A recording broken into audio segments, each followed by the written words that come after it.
আওয়ামী লীগের বাংলাদেশে আপনি জানেন যে 40-45% ভোট, এইটা আরো বাড়ছে। গত 5 আগস্টের পরে থেকে আওয়ামী লীগের প্রতি সিম্প্যাথি, মানুষ আওয়ামী লীগের প্রতি কতটা ভাবছে এবং তারা বুঝতে পারছে যে তারা কি ভুল তারা জীবনে করে ফেলেছে। ফলে একটা বড় ভোট আওয়ামী লীগের জড়ো হয়েছে। ফলে একে উপেক্ষা করে আপনি রাজনীতি করবেন, ইলেকশন করবেন, ওই ইলেকশনটা একটা মকারি ছাড়া আর কিছুই হবে না। দেখুন, ব্যক্তিগতভাবে ওয়াকারুজ্জামানকে আমি পছন্দ অপছন্দ এটা ব্যক্তি নিঝুম মজুমদারের ব্যাপার। Nothing to do with Awami League, nothing to do with anything. আমার এই মতামতের সাথে কিন্তু বাংলাদেশ আওয়ামী লীগের অনেকেই একমত হয়তো বা পোষণ করবেনও না। সো এইটা এই প্রোগ্রামে ভালো করে বলা প্রয়োজন, তা না হলে এই অংশটাকে কাট পেস্ট করে নানান রকমের প্রোপাগান্ডা ছড়ানো হবে। তবে আপনাকে আমি একটা ব্যাপারে বলতে পারি যে মার্চে যখন আমরা কথা বলছিলাম তখন কিন্তু কেমন একটা অবস্থা হয়েছে যে তিনি যখন আপনার ফিরলেন, যে একটা সফরে গেলেন তিনি মাঝখানে, যেখানে তিনি ঢাকাতেও অবতরণ করলেন না, সিলেটে গেলেন, সিলেট থেকে ঢাকায়, তারপরে বিশেষ নিরাপত্তাতে তেজগাঁওতে আসলেন।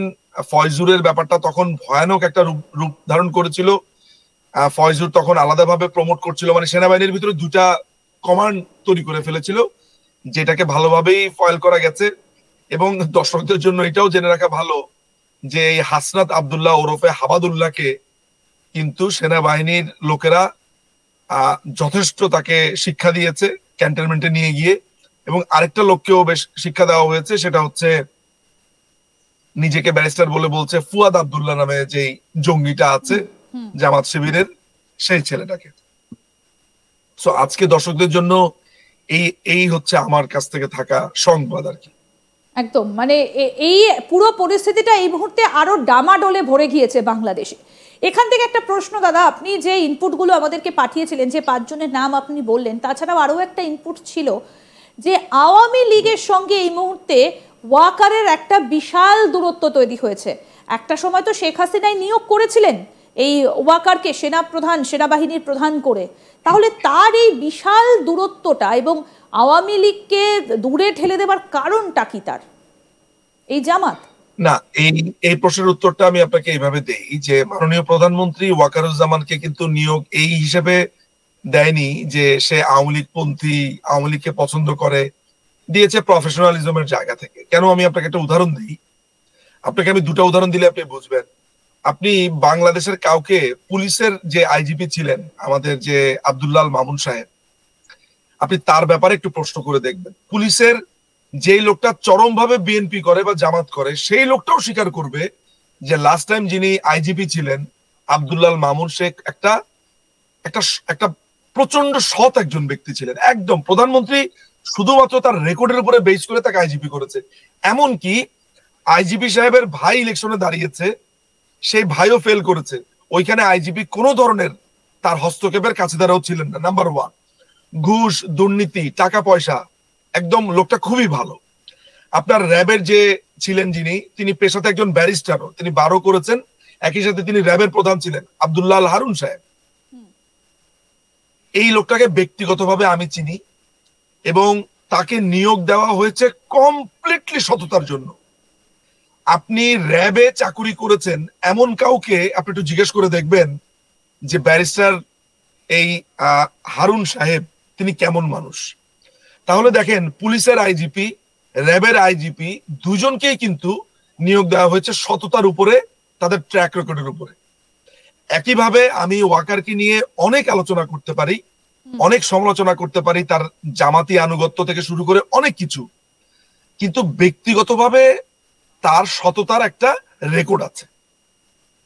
বাট সেটা নিয়ে অনেক ধরনের তথ্য আমার কাছে আসে, বাট আমি ধরেন সেগুলো যেহেতু অনেক কিছুই ভেরিফাই করতে পারি না, আমি এতটুকু বলতে পারি মাননীয় প্রধানমন্ত্রী তাকে নিয়োগ দিয়েছে তার ট্র্যাক রেকর্ডের উপরে। ঠিক তখন কি এই বিষয়টা সামনে আসেনি যে তিনি এতটা জামাত ঘনিষ্ঠ এবং জামাতের সঙ্গে তার এতটা সুসম্পর্ক রয়ে গিয়েছে? আমি নিশ্চিত যে এই তথ্যটা যদি আসতো তাহলে হয়তোবা পরিস্থিতিটা অন্যরকম হতো। মাননীয় প্রধানমন্ত্রী আসলে অসম্ভব রকমের একজন, মানে উনার অনেকে দূরের থেকে অনেক রকমের কথাবার্তা বলে, কিন্তু মাননীয় প্রধানমন্ত্রীর একটা ব্যাপার খুবই স্পষ্ট।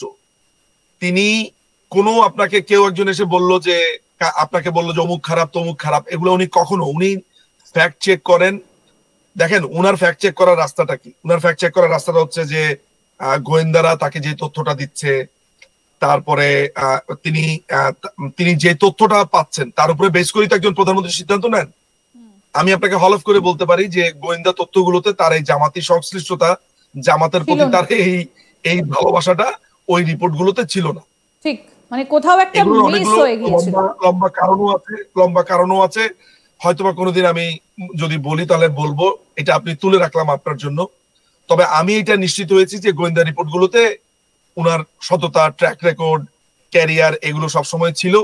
ফলে সেটার উপরে বেস করে এখন প্রধানমন্ত্রী যদি উনাকে পলিটিক্যালি নিয়োগ দিত তাহলে তো আজকে প্রশ্নবিদ্ধ হতো।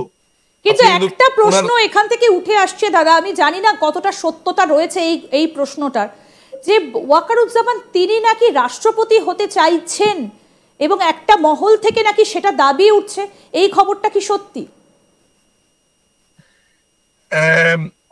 আমি এখনো পর্যন্ত এই ব্যাপারটা সম্পর্কে নিশ্চিত না। তবে আপনার এই দাবিটা নিয়ে তখনই কথা বলবো যদি ধরেন এই যে ডিসেম্বরের ইলেকশনের কথা হচ্ছে, ডিসেম্বরের ইলেকশন না হলে ওয়াকারের হয়তোবা অন্য আরেকটা রূপ দেখা যেতে পারে বলে আমার ধারণা। এবং 1982-তে এরশাদ যেভাবে প্রথম 1 বছর সেফ খেলেছে আপনার জেনারেল জিয়ার মৃত্যুর পর, বা তাকে তো খুন করে ফেলা হয়েছিল 30 মে 1981-এ। এখন যিনি বিএনপির প্রতিষ্ঠাতা বা বেগম খালেদা জিয়ার হাজবেন্ড, জিয়াউর রহমান সাহেবের হত্যাকাণ্ডের পর জেনারেল এরশাদ কিন্তু 1 ইয়ার টাইম নিয়েছে। সেই সময় সাত্তার এসেছিল, নানান ধরনের গোলমালের মধ্য দিয়ে তখন যাচ্ছিল। তো অনেকেই আমাকে বলছে যে ওই পরিস্থিতিটার মতো একটা সম্ভাবনা হলেও হতে পারে যদি ইলেকশন নিয়ে কোনো ধরনের ধানাই পানাই বা কোনো ধরনের এই ধরনের চিন্তা ভাবনা করা হয়, যেটা কিন্তু ইউনুসদের পক্ষ থেকে একটা বল উঠেছে। আমি জানি না আপনার কানে এটা এসেছে কিনা, এইটা আপনাদেরকে একটু বলে রাখা ভালো। সেটা হচ্ছে যে ইউনুসকে আগামী 5 বছর রেখে দেওয়া হোক, প্রধানমন্ত্রী করা হোক, এই ধরনের অনেক কথাবার্তা বলা হোক। ছাত্রদের যে নতুন পার্টি সেখান থেকে দাবি উঠেছে। এটা কিন্তু ইউনুস সেন্টারের একটা পিআরের অংশ। আচ্ছা, ইউনুস সেন্টার প্রথমে একটা বাড়ি দিয়ে দেখে, মার্কেটে একটা খাবার এনে দেখে যেটা কেমন চলে, এরপর এটা নিয়ে সমানে পিআর করতে থাকে। এবং আপনাকে একটা জিনিসও জানিয়ে রাখা ভালো যে ইউনুস সেন্টার কিন্তু এখন আর শুধু ইউনুস সেন্টার নেই, ইউনুস সেন্টার হয়েছে এখন একটা, ওইখানে প্রায় 100 জনের মতো স্কিলড সাইবার যারা কাজ করে ইন্টারনেটে, তারা এই প্রোপাগান্ডার কাজগুলো করে। নানান ধরনের পেজ খুলে, নানান ধরনের প্রোফাইল খুলে তারা এই কাজগুলো করে যাচ্ছে। তাদের একটা হিউজ নেটওয়ার্ক আছে এবং দেশের বাইরে, বিশেষ করে ফ্রান্সে তাদের বেশ বড়সড় একটা অফিসও করেছে। দেশের বাইরে থেকেও তারা করছে হিউজ ইনভেস্টমেন্ট। সেই কথায় আসে, কিন্তু এটা মাথায় রাখবেন যে এই এখন যে দখলদার বাহিনী, তাদের ইলেকশন করার খুব একটা যে ইচ্ছা আছে সেটা আমি মনে করি না।